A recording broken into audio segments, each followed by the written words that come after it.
I feel like that was the portal. There we go. I was right, wasn't I? Back where I started. What? Really? Wait, where am I? I thought I was right. Yo, these portals are creepy. Okay, so let's go back. Start from the right of this, left of this, which is this. We started from the left of that, which is that. Now we gotta jump down and go across. Because this is a completely different area. Son, now I see why he hates portals so much.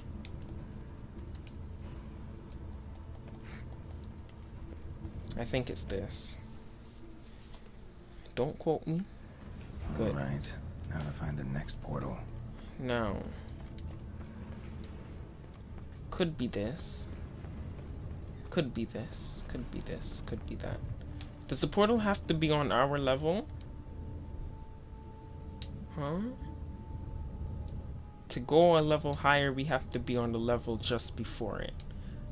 I would say we should use this one across here. Let's try it. I don't want to take too many chances. For some reason.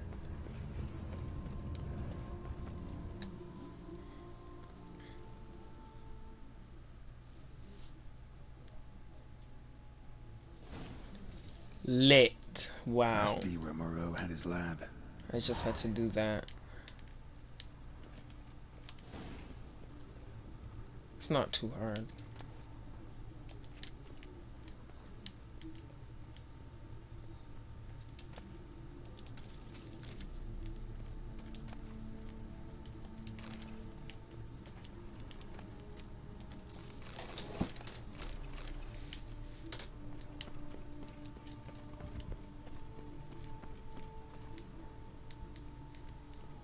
Megascope, right? Crystals. Should mount them in the megascope. Missing 2 crystals.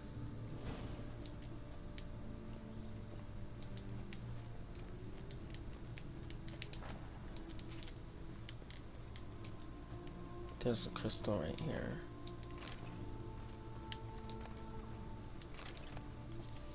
So-called giant centipedes, or my only comfort in itself.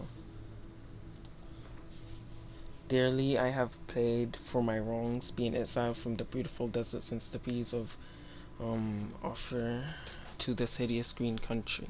Hideous? Where all the scents and flavors are so intense they make me sick, fills my heart with sorrow and regret. My only comfort seems to be a small colony of Scorpius, or more scientifically speaking, here referred to as giant centipedes, living in the vicinity of my hut. These wonderful creatures, the sight of which reminds me of home, have most likely chosen this area to settle in because of the presence of shelters, whose droppings constitute for food of smaller animals, which in turn are consumed by a scourge or whatever. Sometimes I sneak up on them when they are feeding and admire their hooked limbs, mandibles, so sturdy they seem made of iron, and chitinous. Is chitin or chitin? Chitin. Yes. Doris is shiny enough to let one gaze upon one's reflection. That's the hard exoskeleton, but I sometimes forget what it's called. Chitin, chitin.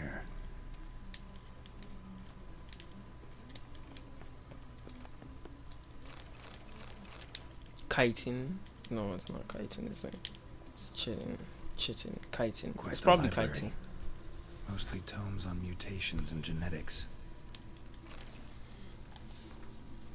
Before embarking on any consideration of the mutations undergone by witches, let alone researching them, one should be aware of the specific psychology and biochemistry of these individuals. The transformations they experience during the trial of grasses, which are widely considered to be irreversible, cause witches to become infertile, which we knew this already, which significantly increases their physical strength and sharpening their senses.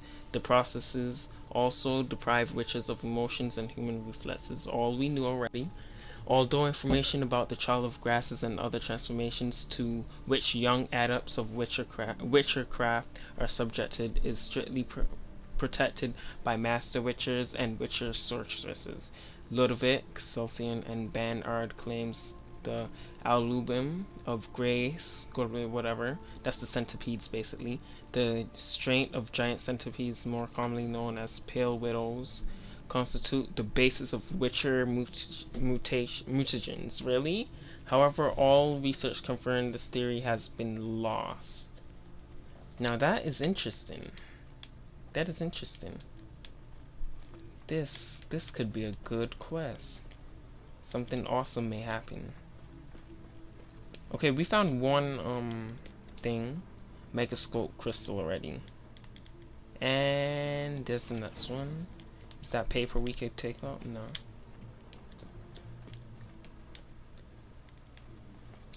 Pick up the paper and never look back. These looks like portals. Portals of the lost realm. Why is my medallion thinging? Intriguing as machinery goes, but how do I start it up?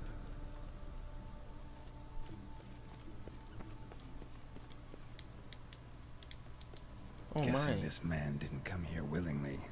Oh my. Oh my. Well, let's put that megascope stuff into the stuff and that stuff Just begin. need to pick an entry. Pick an entry for what?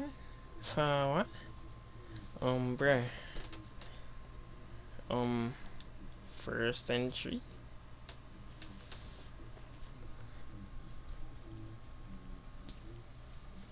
Do I need to find a book or something that makes me do this better?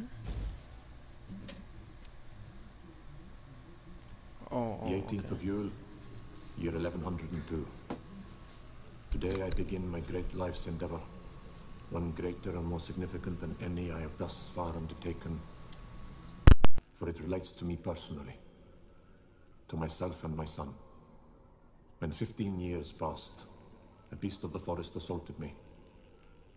A witcher came to my aid, saved my life. I could not know that for said salvation, I would in the end pay by relinquishing any say as to my own son's fate. Had I the skill to turn back time, I would have done so, and perished rather than surrender to the witchers my only son. But as it was, on the day when Jerome was taken, I swore an oath on my honor that I would recover my son. Today, following years of research and preparation, I have at last devised a device that allows me to study mutations.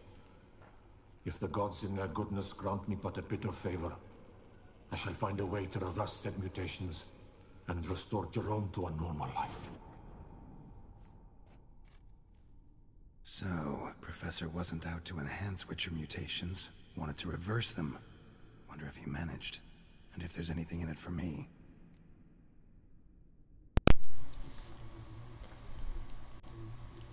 Okay, so basically the person that must be in that thing is Jerome, his son. He was trying to help his son. I don't think it went well. So let's see what's next. Second entry, whatever.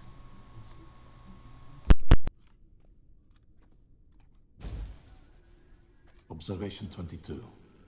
Despite applying a surfeit of toxic substances, significantly more than usual, the subject displayed no symptoms of overdosing.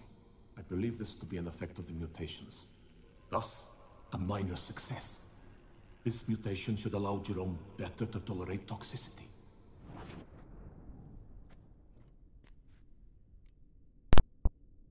Better to what? Better to tolerate toxicity? I believe this to be an effect of the mutation. It's just a minor success. The mutation should allow Jerome to better tolerate toxicity. So he's boosting his strength instead of reversing it. Alright, let's see what the next entry says. Shall we?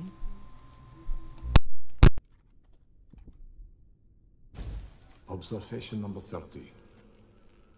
The mutations do not set in at once. Curiously, they do not develop over a span of time. Rather, for a mutation to progress towards completion, the appropriate mutagen must be applied continuously. The subject does not bear this well, but I found a way to make the mutations less taxing, invasive. To the mutagen base, I add the albumin of a mutated giant centipede egg. Stored in a glass terrarium, the eggs do not develop, remain small. The eggs themselves are a sight to behold. Mutated, they are luminescent, emitting a wondrous glow. I can only hope my addition of the albumin will produce no significant side effects. Time will tell.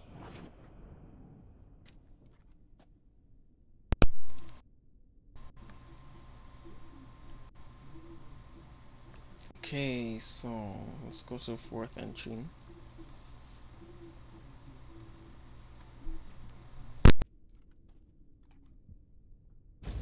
Observation 58. Sometimes failure is the catalyst for success. I've discovered a method by which one type of mutagen may be transmuted into another through the addition of certain ingredients. This is a great day for science. In addition, I observed that today's dose of mutagens brought the subject to the brink of death. He then suddenly awoke, revived, his strength renewed. Not wholly, of course, but he did in a sense come back from the edge of death. Whether this is attributable to his mutations or to pure coincidence cannot be ascertained. I must conduct further experiments.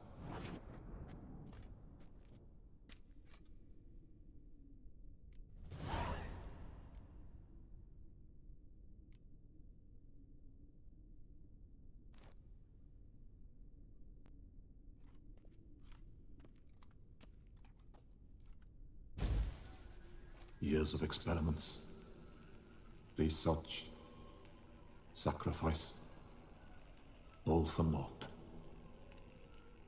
I have failed to achieve my defined objective. Each mutation I applied to my subjects proved ineffective when applied to Jerome. What I meant to cure him of his witcherism, that which I meant to restore to him a normal life, only deepened his mutations, further augmented his speed and strength, rendered him yet more inhuman. It seems my son must remain a witcher forever. I have failed. The time has come to abandon this place. Return home to Lydia. She may yet deign to take me back. The contraption and mutagens I leave here. Let them wither and crumble. As did my dreams of regaining my son.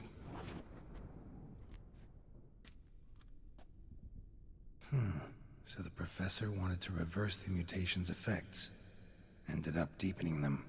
Stroke of luck for me. Could profit from his failure.